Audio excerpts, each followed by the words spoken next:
तस्मै श्रीं जनार्दनाय नमो नमः. तस्मै श्रीं जनार्दनाय नमो नमः. नमः पार्वती पते हर हर महादेव. भगवान कृष्ण भगवान की जय.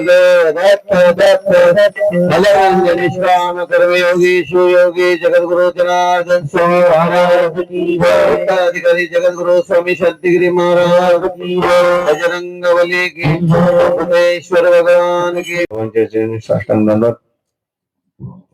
बाबांच्या संकल्पाप्रमाणे भगवान अमृतसर या परिसरामध्ये जगद्गुरु तुकाराम महाराजांच्या या ठिकाणी अधिष्ठान अनेक देवदेवतांच्या चरणी साष्टांग दंडवत. आज या ठिकाणी अशा समारंभ आमच्या गुरुकुलाच्या विद्यार्थी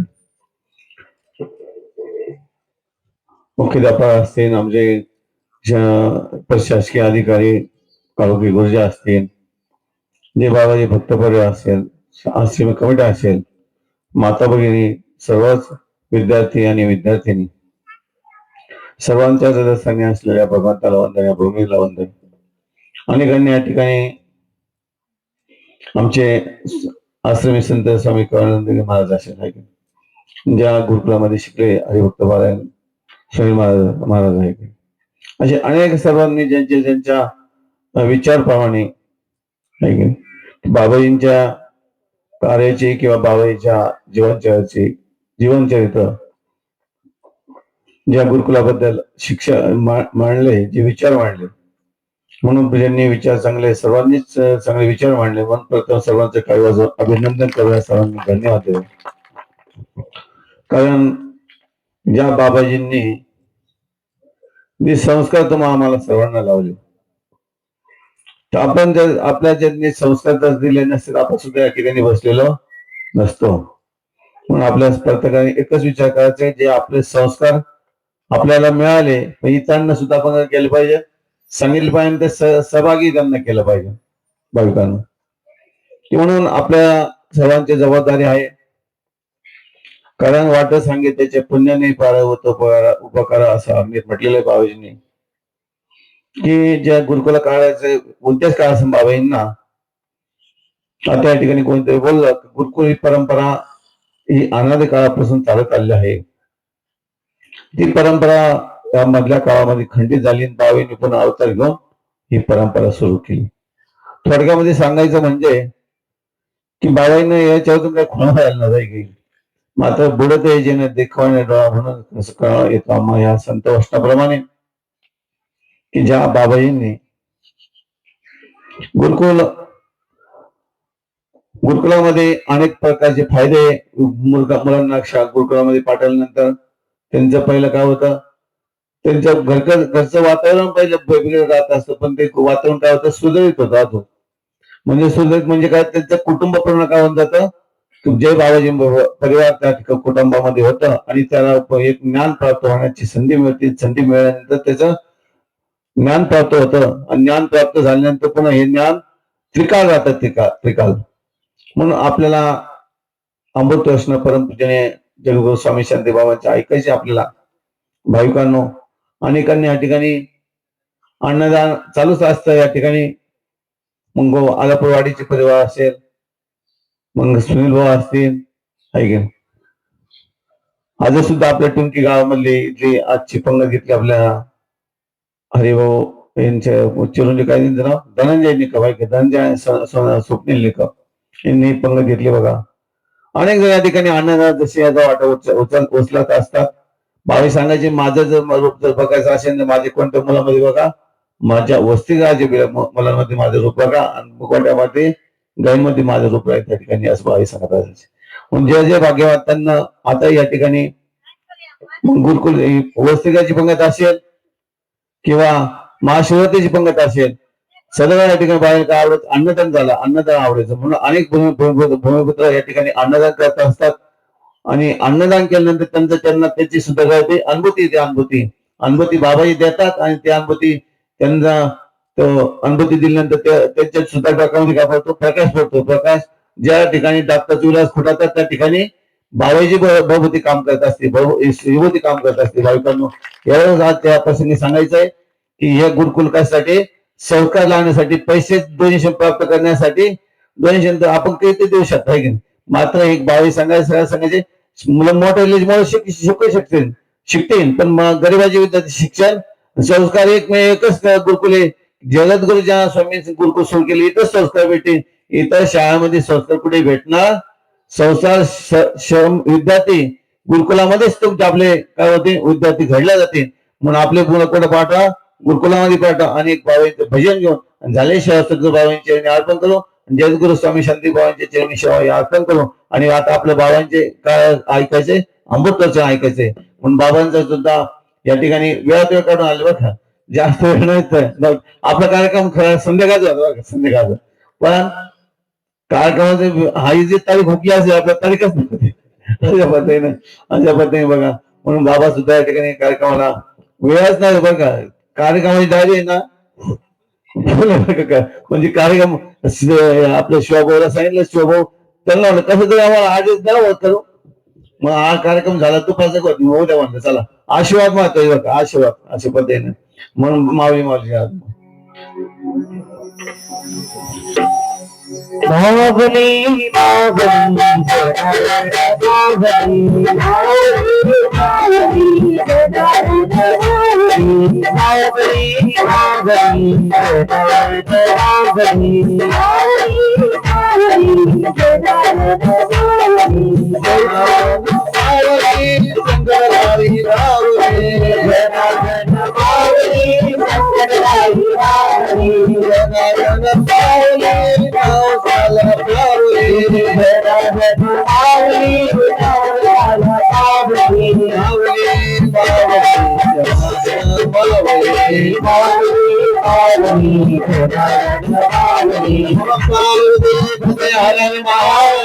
गोपाल कृष्ण भगवान की गुरुदेव दत्त दत्त दत्त अलग निष्काम योगी जगद्गुरु जनार्दन स्वामी की अधिकारी जगद्गुरु स्वामी शांतिगिरी महाराज की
Thank you.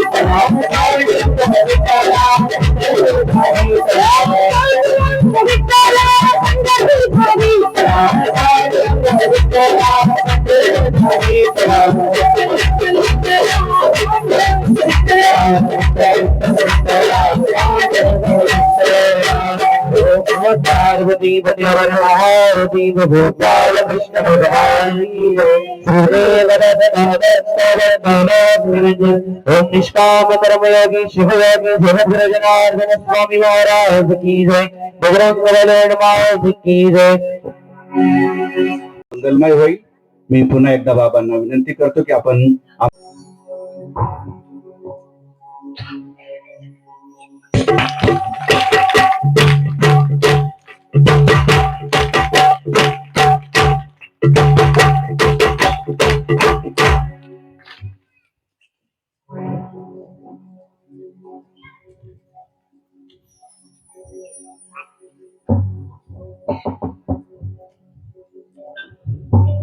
मृत्युंजयाय रुद्राय नीलकंठाय शंभवे अमृतेशाय शर्वाय महादेवाय ते नमः। केशव विष्णुहरि सत्यं जनार्दन हंस नारायणं श्रीललित अष्टकं नाम शुभं केशवं क्लेशनाशाय लोकनाशाय माधवं श्री हरि पापनाशाय गोविंद मोक्षदायकं ध्यानमूलं गुरुर्मूर्ति पूजामूलं गुरुर्बलं मंत्रमूलं गुरुर्वाक्यं मोक्षमूलं गुरुकृपा सत्यं मंत्र सत्यं सत्यं देवं निरञ्जनं गुरुवाक्य सदा सत्यं सत्यमेकं परं पदम् अन्यथा शरणं नास्ति त्वमेव शरणं मम तस्मात् कारुण्यभावेन रक्ष रक्ष महेश्वर वक्रतुण्ड महाकाय सूर्यकोटि समप्रभ कुरु मे देव सर्वकार्येषु सर्वदा सर्वमंगल मांगल्ये शिवे सर्वार्थसाधिके शरण्ये त्र्यंबके गौरी नारायणी नमस्ते मनोदेव मार्गतुल्य वेगं जितेन्द्रियं बुद्धिमत्ता वरिष्ठं आत्मजं वानरयुक्तमुख्यं श्रीरामदूतं शरणं प्रपद्ये महिला द्रौपदी सीता तारामण्डवरी तथा पंचकन्या स्वरे नित्यम् अश्वत्थामा बलिर्व्यासो हनुमान च विवेक्षणा कृपा परशुराम च सप्तैता चिरंजीविना नमो देवै महादेवै नमः प्रकृति भद्राय महायोग पीठे तटे भीमरथ्यां काय धातुं समागत तिष्ठन्तं आनंद कंदं भजे पांडुरंगं गुरु ब्रह्मा गुरु विष्णु गुरुर्देव महेश्वरा साक्षात् परब्रह्म तस्मै श्री गुरवे नमः गुरु ब्रह्मा गुरु विष्णु गुरुर्देव महेश्वरा गुरु साक्षात् जनार्दन स्वामी तस्मै श्री ओम जनार्दनाय नमः तस्मै श्री ओम शांतिगिरे नमः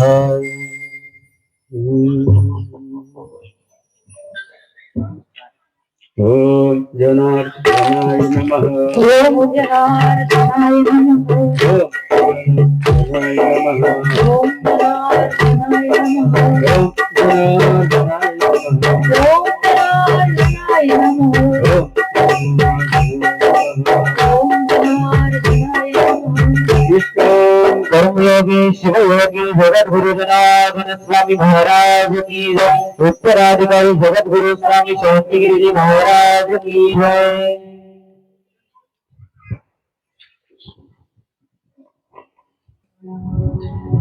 ज्यांचा जन्म आपल्याच महाराष्ट्रातील या मराठवाड्यातील छत्रपती संभाजीनगर जिल्ह्यातील वैजापूर तालुक्यातील सुधे गावी झाला असेल.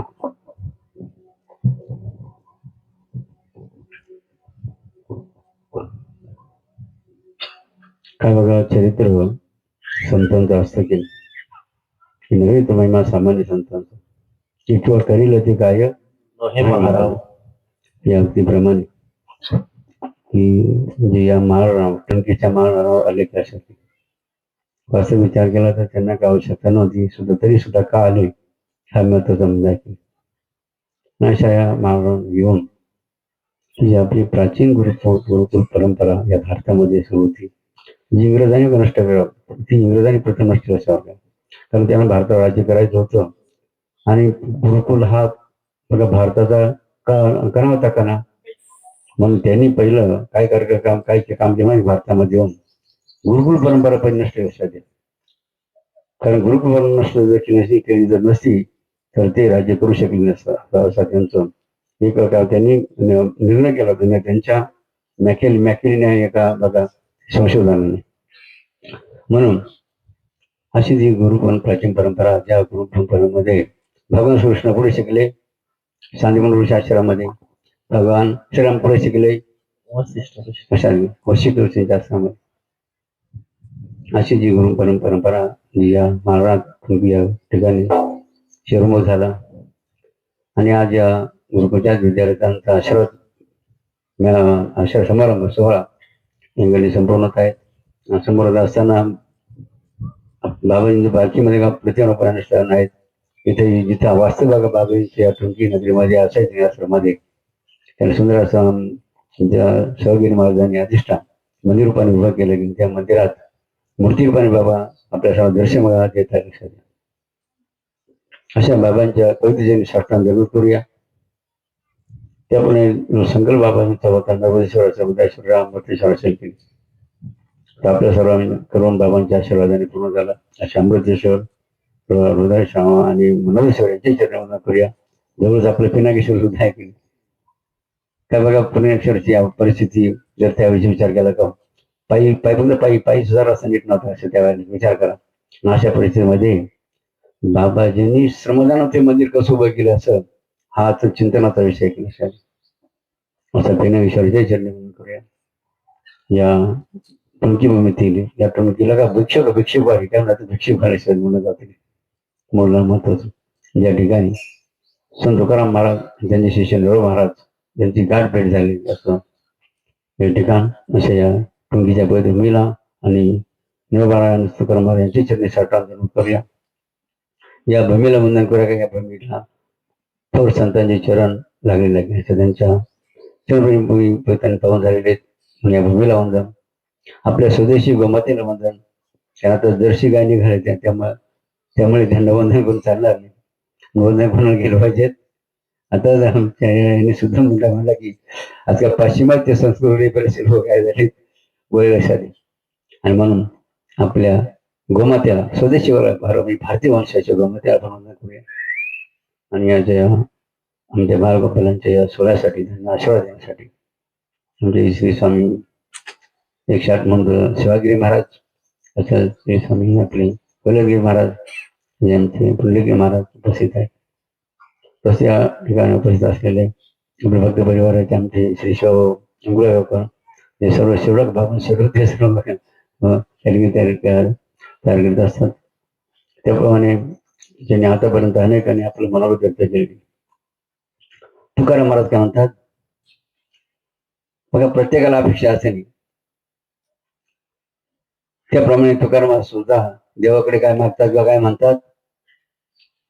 तुकाराम महाराज सुद्धा देवाकडे काय मागतात का देवाला काय म्हणतात माझ्या जातीचे मत भेटो कोणी. काय म्हणतात माझ्या जातीचे मत भेटो कोणी.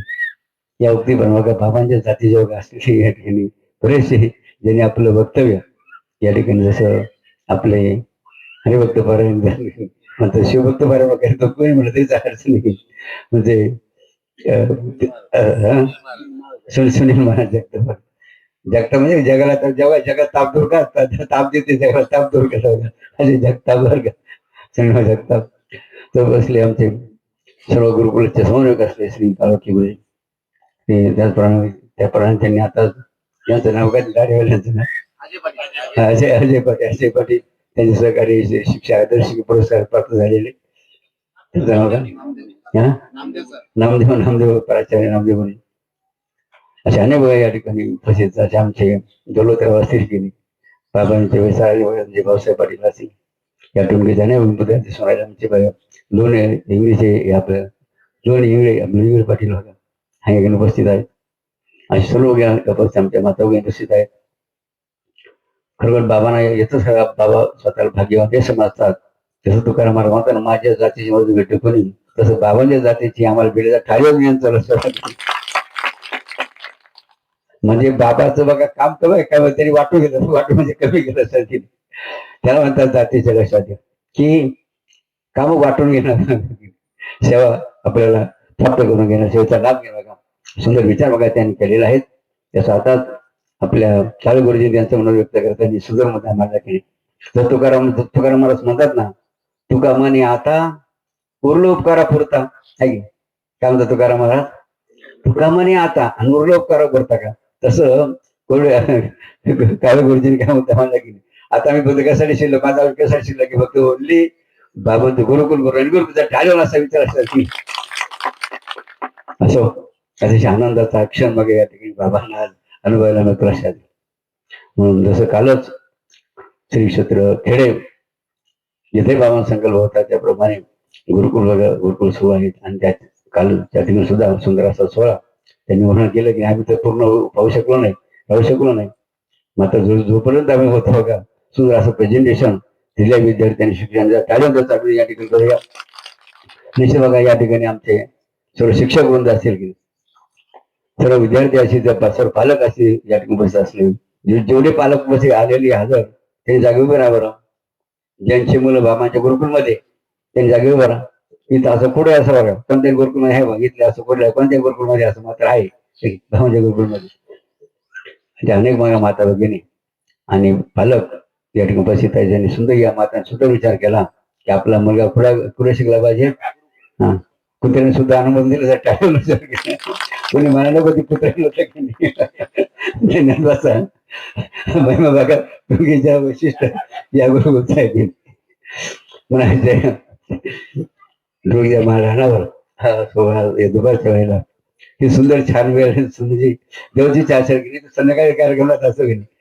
मात्र भगवंताची इच्छा कारण दिवसाही चांगला कार्य होऊ शकतो की नाही असा या ठिकाणी आपल्याला अनुभूती या ठिकाणी येत आहेत. म्हणून आशीर्वाद समारंभ मोठ्या प्रेमाने आनंदाने आम्ही सर्व बालबापडे विद्यार्थी उपस्थित आहेत. आता सुंदर उद्या आमच्या गुरु शिक्षकांनी मानला की तुम्हाला आता बरं का 12वी पर्यंत संधी कुठपर्यंत संधी आता गुरुच्या विद्यार्थी ना बघा 12वी पर्यंत कोणती फॅकल्टी असो बघा सायन्स असो सायन्स म्हणजे विज्ञान असो कला म्हणजे आर्ट असो आणि कॉमर्स म्हणजे वाणिज्य असो तिन्ही शाखेचे बघा वर्ग आपल्याकडे पुढच्या वर्षी बघा आपल्याला उपलब्ध बघा आहेत अशा. आणि मग या ठिकाणी पालकांनी निश्चित बघा पालक विचार करतील कारण बघा जसं आपण भट्टीमध्ये वीट टाकतो विटाची भट्टी लावतो आणि ती कालावधी ठरलाय की नाही त्याला कालावधीमध्ये जर आपण ती वीट ठेवली त्या भट्टीमध्ये तर ती पक्की होते टणटण वाजली लक्षात येईल फुटत गेली लवकर. मध्ये समजा मध्ये जर काढली आपण काय होईल ते मध्ये जर आपण वीट काढली काय होईल कशी राहणार का. त्याप्रमाणे एकदा विद्यार्थ्यांनी प्रवेश घेताना आपल्या गुरुकुलमध्ये 5वी वाला तर तो कुठपर्यंत राहायला पाहिजे म्हणजे वीट कशी होईल टणटण वाजली म्हणजे लक्षात महत्वाचं आहे. म्हणून पालकांनी हा विचार सुंदर निश्चित आमच्याकडे सुद्धा असा विचार करतील. एकदा मुलांना काय केलं याचा अर्थ यायचं नाही असं नाही बरं का. आता आमच्या गुरुजी मुद्दा मांडला कारण पालकांना कळायला पाहिजे की आपले मुलं फक्त तिथे गेलेच नाही तर तिथून काय करायला बघा काय वगैरे चालू आहे की नाही वेळोवेळी बघा दखल त्याने जर घेतली तर निश्चित बघा प्रगती बघा झाल्याशिवाय राहणार असे प्रगतीचे पाऊल बघा काळ गुरुच्या माध्यमातून की दर महिन्यात चौथ्या शनिवारी शनिवारी पालकांनी बघा हजर राहून काय केलं पाहिजे आपल्या मुलाचा गृहपाठ पूर्ण आहे की नाही. आपल्या मुला मागच्या महिन्यात कुठपर्यंत आला होता आता या महिन्यामध्ये कुठपर्यंत आला की नाही थोडक्यात पातळी लक्षात येईल काय सुधारणा झाली निश्चित बघा ही खबरदारी जर पालकांनी घेतली तर निश्चित बघा विद्यार्थ्याला काय वाटेल माझं ते कोणाच लक्ष बघा नाही तर काय पाहिलं बघा एकदा विद्यार्थी आणून सोडला का ते पुन्हा मग सृष्टी लागत गेले अशी अवस्था होता का आणि त्यामुळे विद्यार्थी का मुलगा का विचार करतो आपलं घरचं आपल्याला कोण विचारतं नाही आपले आई वडील विचारते नाही कोणीच आपलं मग आपण जसं राहिलं तसं म्हणून बघा त्या ठिकाणी कच्चं का ते कच्चं मडकं राहतं कच्चं मडकं राहतं अशा मग कच्चं मडकं राहून नाही खबरदारी जे घेतली गेली आता म्हणजे टाळी काळ करून आपण या ठिकाणी आपण केलं असेल. आणि या सोहळ्या प्रसंगी बघा जो सुंदर मुद्दा आमचे त्याने मांडले त्यांच्या प्राचार्यांचं काय म्हणत नामदेव त्या नामदेव संत त्यांनी तो मुद्दा मांडला ना काय मुद्दा म्हणतो आपण शेवटचा ज्यांनी गुरु नाही केला ज्यांनी गुरु केला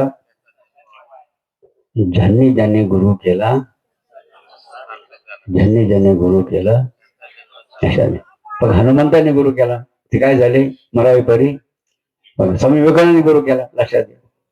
ज्ञानेश्वरांनी गुरु केला तर शिवाजी महाराजांनी गुरु केला आपले नरेंद्र मोदींनी गुरु केला सारखं आतापर्यंत अनेक पंतप्रधान झाले सांगा भारतात ते काही करू शकले का लक्षात घ्या. मग आताचे पंतप्रधान का कशामुळे अधिष्ठान गुरुचा अधिष्ठान किती महत्वाचा आहे बघा जीवनामध्ये, याचा बघा उदाहरण आणि ज्वलंत उदाहरण आहे लक्षात घ्या. आणि म्हणून बाबाजींनी किती सुंदर आणि साध्या भाषेमध्ये आपल्या सर्वांना काय उपदेश केला, ज्यांनी गुरु नाही केला. बाबाजी सगळं उदाहरण द्यायचं का, एक छोटस उदाहरण महत्व उदाहरण द्यायचे बरं. काय उदाहरण द्यायचे म्हणजे असं बघा, टुमकी सारखा होता, टुमकी सारखा होतो म्हणे. त्या गावामध्ये काय झालं, खूप कुत्र्यांना सुळसुळाट झाला म्हणे. कोणा सुळसुळ झाला, खूप कुत्र्याला सुळसुळाट झाला म्हणे. ते कुत्रे काय करायला लागले म्हणे, टुमकी गावातले कणावरे भुकायचे, कोणाच्याही मागा लागायचे, कोणाला डसायचे, कोणाच्याही गाई घेऊन पळायचे बरं का. परिस्थिती लक्षात घ्या कुत्र्यांची. कुत्र्यांच्या गावामध्ये काय केली, ते कुत्रे कोणावर भुकायचे, कोणाच्या मागे लागायचे आणि कोणाही काही घेऊन पळायचे रस्त्याने, कोणाला डसायचे बरं का. ते गावातले लोक वैतागून गेले. मग त्यांनी काय केलं, सरपंचाकडे काय केली, विनंती केली की या कुत्र्यांना बंदोबस्त होणे गरजेचं म्हणे. हे कुत्रे काय करू म्हणजे कोणाला डसायच्या, कोणाच्या मागे लागायच्या आणि कोणाचे गावून घेऊन पळायच्या. आणि मग सरपंचांनी अर्ज दिला, पोलीस स्टेशनला वैजापूर शिव पोलीस स्टेशनला का तुमची गावच्या सरपंचांनी अर्ज दिला. अर्ज काय दिला माहिती आहे का, अर्जाचा विषय काय होता, तुमकी गावातील कुत्र्यांचा बंदोबस्त करण्याबाबत. खाली स्पष्टीकरण काय दिलं होतं, हे कुत्रे खूप मारली म्हणे, हे काय करत्या, कोणाच्याही मागे ना, कोणाच्याही घालून पळत्या, कोणाला लक्षात असं त्या ठिकाणी आम्ही वैतागून गेलो म्हणे. खाली विनंती काय केली होती, त्वरित कुत्र्यांचा बंदोबस्त करण्यात यावा. आणि मग खाली सह्या, ग्रामस्थांच्या सरपंचांच्या सह्या होत्या. अर्ज पुढे गेला पोलीस स्टेशनला. तिथे इन्स्पेक्टर फारच बुद्धिमान हुशार होते. अर्ज वाचला, लगेच निर्णय डिसिजन आण बघा, गावामध्ये होत्या ना, त्यावर त्यांनी डिसिजन घेतला, निर्णय घेतला. आणि दोन पोलिसांना बोलून घेतलं. त्या पोलिसांना काय आदेश केला म्हणजे 2 गोळ्याचे डबे घ्या म्हणे. काय करा, हे 2 गोळ्याचे डबे घ्या म्हणे आणि पुढे जा, टुंगी गावात जा म्हणे. कोणत्या गावात जा, टुंगी गावात जा. टुंगी गावात गेल्यानंतर काय करा म्हणे, प्रथम भाकरी जमा करा. काय तिथल्या तुम्ही भाकरी जमा करा, भाकरी जमा नंतर काय करा, त्या भाकरीचे कुटके बनवा आणि प्रत्येक कुटक्यात काय करणार, एक गोळी घाला म्हणे. काय करायचं, प्रत्येक कुटक्यामध्ये गोळी घालायची म्हणे. आणि मग तुम्ही चौकामध्ये उभं राहायचं म्हणे. आणि कुत्र्याला काय करायचं, गोळी घातलेला भाकरी तुकडा कोणाला टाकायचा. अच्छा, आदेश झाला कोणाचा, कोणाला, 2 पोलिसांना. लगेच 2 गोळ्याचे डबे घेतले. ते पोलीस कुठे आले, टोळी आले. आल्यानंतर त्यांनी प्रथम आदेशांवर भाकरी बघा, आमच्या महिलांनी भाकरी बनवल्या होत्या, त्या भाकरी जमा केला त्या पोलिसांनी. ते तुकडे गेले. पण त्या तुकड्या काय टाकलं, गोळी टाकली आमच्या गोळी. आणि मग चौकामध्ये शिवाजी चौकामध्ये पाहिजे ते पोलीस. आणि त्यांनी कार्यक्रम सुरुवात केली. कुत्रा घेऊ लागलं. कुत्रा आल्यानंतर ते पोलीस काय करायचे, त्या कुत्र्याला गोळी घातलेला भाकरीचा तुकडा टाकायचे. ते कुत्रा काय करायचं, तुकडा खायचं. पुढे गेलं का टप्पन मरून पडायचं बरं का. कार्यक्रमाला सुरुवात झाली कोणाच्या, त्या पोलिसांच्या. ते पोलीस काय करायचे, कुत्रा आलं त्याला काय टाकायचं, कोणता तुकडा टाकायचे, गोळी घातलेला भाकरीचा तुकडा. ते कुत्रा काय ते खायचं. थोडं पुढे गेला खूप. अशा रीत अनेक कुत्र्यांचा पराडा झाला. असं करता करता काय झालं माहिती का, एक पट्ट्याला कुत्रा आलं बरं का. कोणतं कुत्रा आले, एक पट्ट्याला कुत्रा आलं बरं का. पट्ट्याला कुत्रा आल्यानंतर काय झालं, एक नवीन पोलीस होता बरं का. त्या नवीन पोलिसाला काही कायदे कानून नियम माहिती नव्हती. मग त्या नव्या पोलिसांनी काय केलं, त्या पट्टा असलेल्या कुत्र्याला काय केलं, भाकरीचा तुकडा टाकायला सुरुवात केली. कोणी, नव्या पोलिसांनी बरं का. हे पाहिलं कोणी, जुन्या पोलिसांनी पाहिलं. काय पाहिलं, की आपला जोडीदार काय करून राहिला, पट्टा असलेला कुत्र्याला काय टाकून राहिला, भाकरीचा तुकडा वाटवला. लगेच त्याला रागवला बरं का. कोण, जुना पोलीस रागवला. तुला काय कळतं का म्हणे, हा कुत्रा कोणता आहे म्हणे, लक्षात का, पट्ट्याला कुत्रा आहे म्हणा. तर बघा त्या नव्या पोलिसाची इंडिकेटर लागली. त्याला काय समजलं नव्हतं का, त्याला काय ते माहिती नव्हती. आणि मग त्याने प्रश्न केला त्या नवीन पोलिसांनी जुन्या पोलिसाला. काय प्रश्न केला म्हणे, काव साहेब म्हणे, आतापर्यंत आपण अनेक कुत्र्यांना काय केलं, बाहेर थोडे मारलं की नाही. मग यावेळी तू माझ्यावर का रागावला, काय प्रश्न केला त्यांनी नव्याने जुन्याला.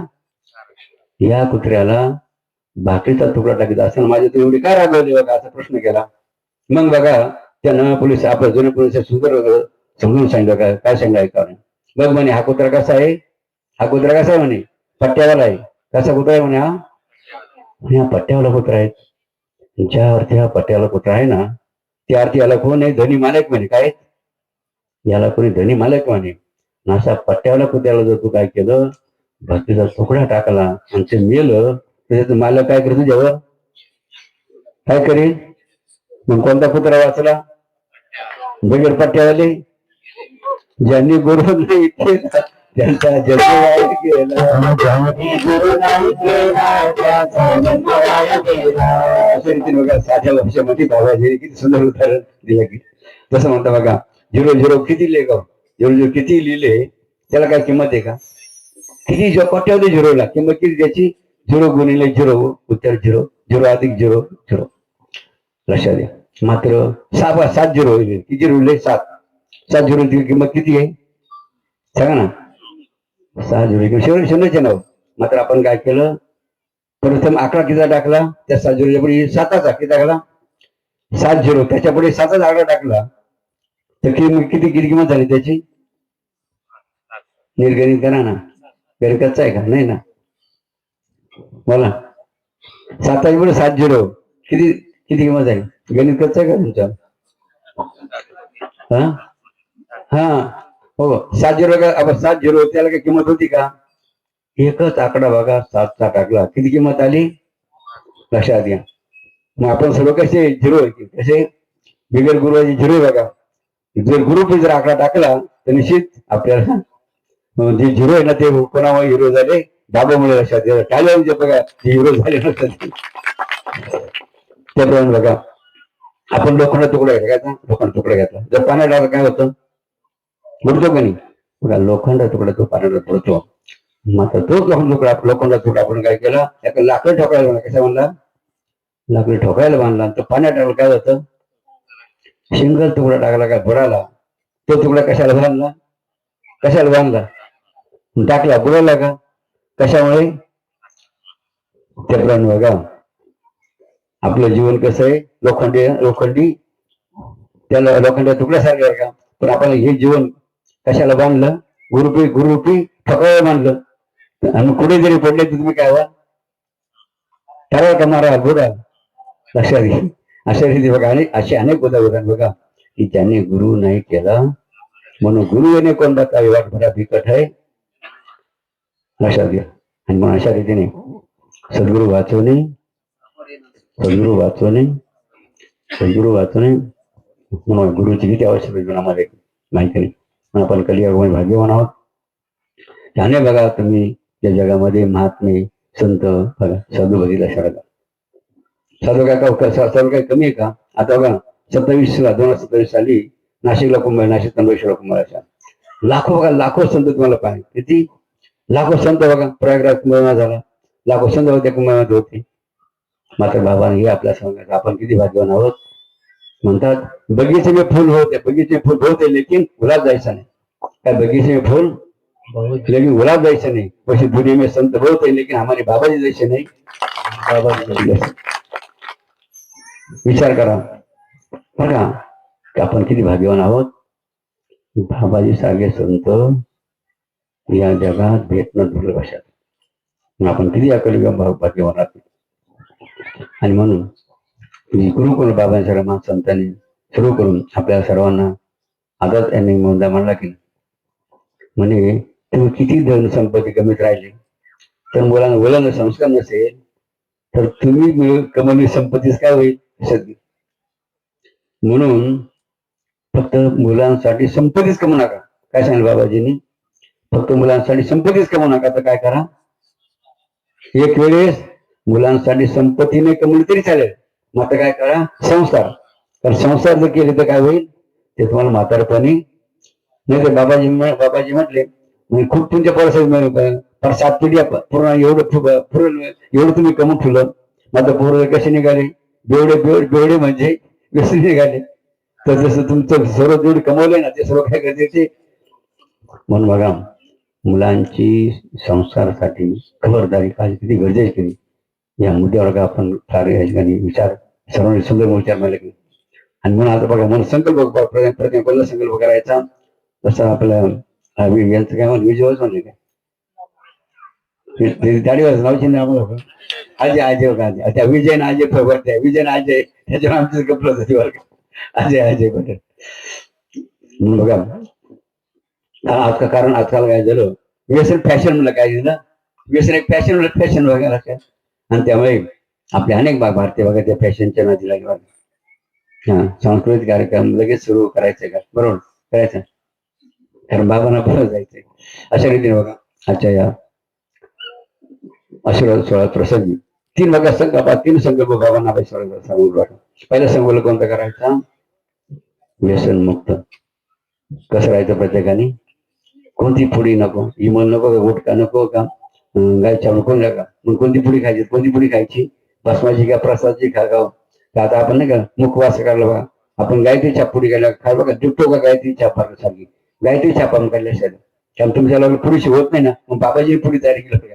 लक्षात म्हणजे या पुढ्या खा मात्र कोणत्या पुढ्या खाऊ नका व्यसनाची दुसरा हा पहिला दुसरा संकल्प लक्षात दुसरा संकल्प परदेशातल्या वस्तू वापरायच्या नाही म्हणजे कोणत्या वस्तू वापरायच्या स्वदेशीला प्राधान्य द्या कोणत्या वस्तूला प्राधान्य द्या म्हणजे आपल्याच भारतीय बंधूंनी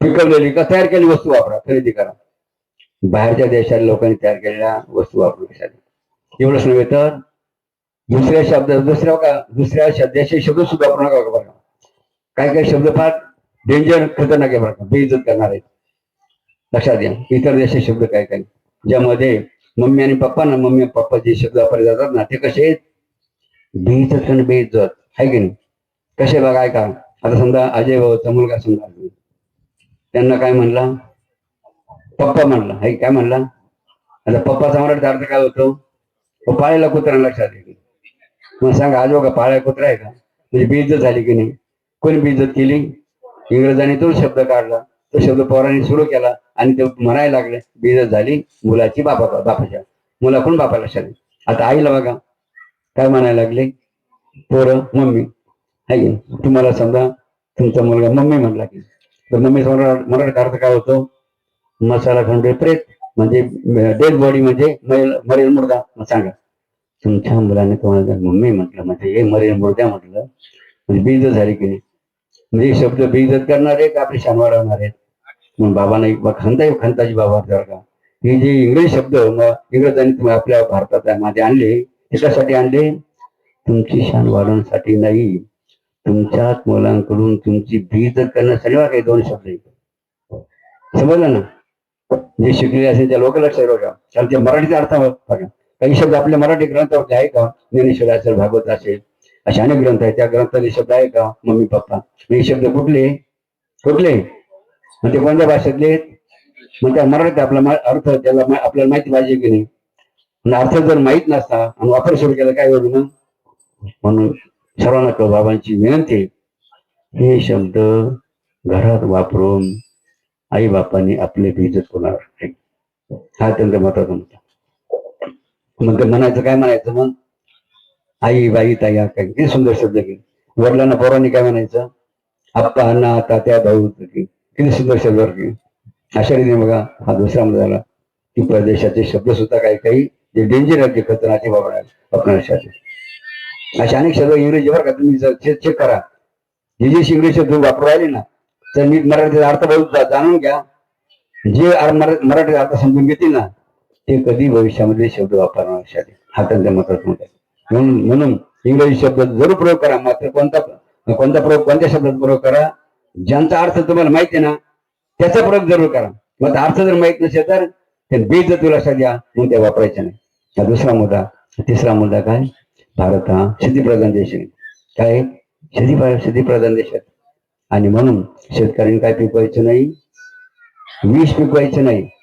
कारण तुम्ही लोक पिकून राहिले विषयुक्त अन्न पिकून राहिले ना म्हणजे शेतातल्या पिकाला काय घालून राहिले रासायनिक औषध आहे की यासाठी संकलित बियाणं आणि त्यामुळे काय झालं अमृत तयार झालं त्याच्यामध्ये का सांगा ना अमृत का विष झालं तयार आता बघा पहिला पेरू आपला भारताचा केवढा होता पेरू एक उदाहरणार्थ किंवा बोर किंवा पेरू लक्षात आपल्या भारतात पूर्वी एवढा समजा आमचा किती खायला कसा रोजकर बघ सुंदर का सुगंध आपल्या भारतीय पूर्वीचा सुगंध खायला आता रुचकर असं लक्षात घ्या नाही की नाही.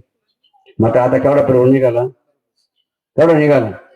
आणि आपल्या भारतीने काय घेतलं माहितीये का भारताने कोणता विचार फक्त जास्त उत्पन्न आणि जास्त पैसे आरोग्याचा विचार नाही पण कोणता विचार केला जास्त उत्पन्न येतं आणि त्यामुळे जास्त पैसे मिळतात म्हणून त्यांनी बागलाला सुरुवात केली लक्षात घ्या मात्र आरोग्याचा जे विचार करते ना ते कधीही पिकं लावणार नाही म्हणून कोणती शेती करा सेंद्रिय शेती लक्षात घ्या आता बघा आमच्या आश्रमातले काही सेवक बघा पुण्याला सेंद्रिय शेती बघायला वर्ष इतकी सुंदर बघा इतकी सुंदर शेती बरं का उदाहरण सांगा तुम्हाला का गौरवराव 30 वर्ष झाली बघा अजय पाटील किती 30 वर्ष झाले त्यांनी शेत नांगरलं सुद्धा नाही बघा लक्षात सेंद्रिय शेती कशा पद्धतीने करायची बघा काय केलं त्यांनी 30 वर्ष झाले शेताला काय केलं नाही नांगरलं सुद्धा नाही म्हणजे नांगराचा खर्च वाचला ना ट्रॅक्टरचा गरज नाही काचीच गरज नाही ना विचार घ्या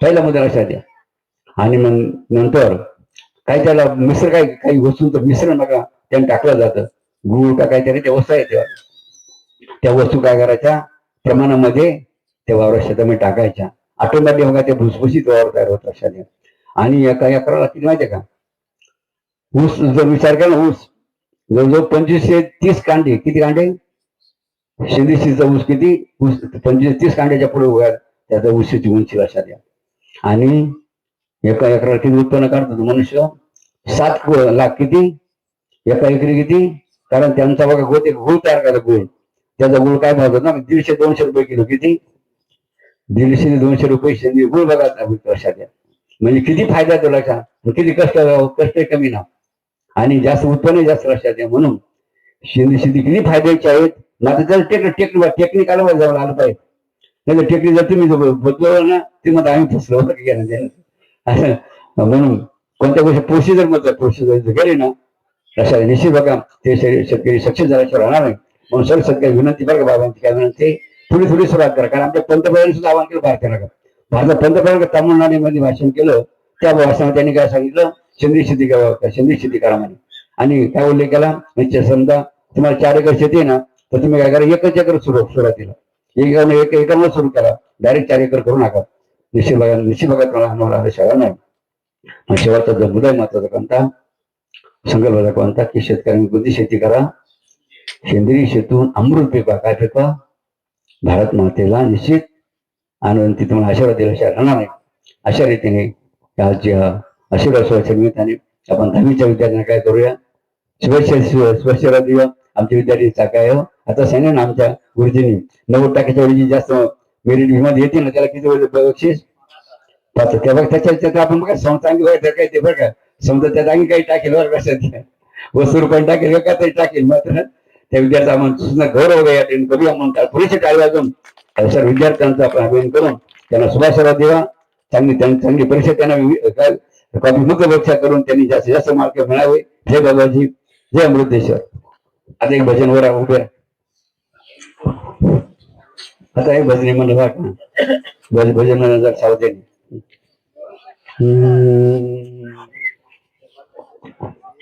गायक वादक आम्ही बघूचे की ते काय हा ते टाळी वाजवून गायक वादकाचा वय करा जे गुरुकुलमध्ये का बघा होते आता ते सुंदर असे गायक वादक बोलले खबरात करा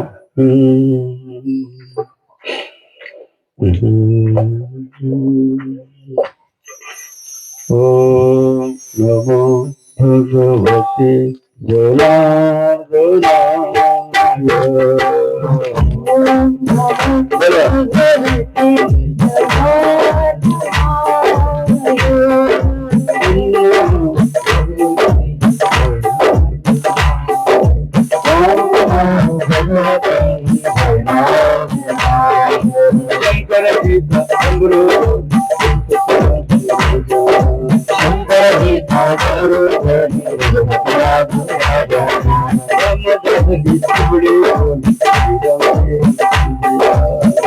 सुखी सगळी भली श्रीराम जय जय जय राम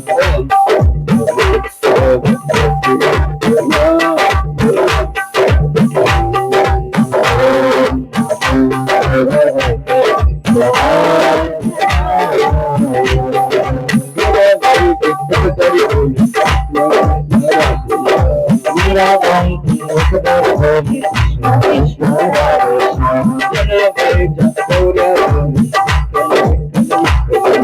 जनाबाईच्या गौरा भोगी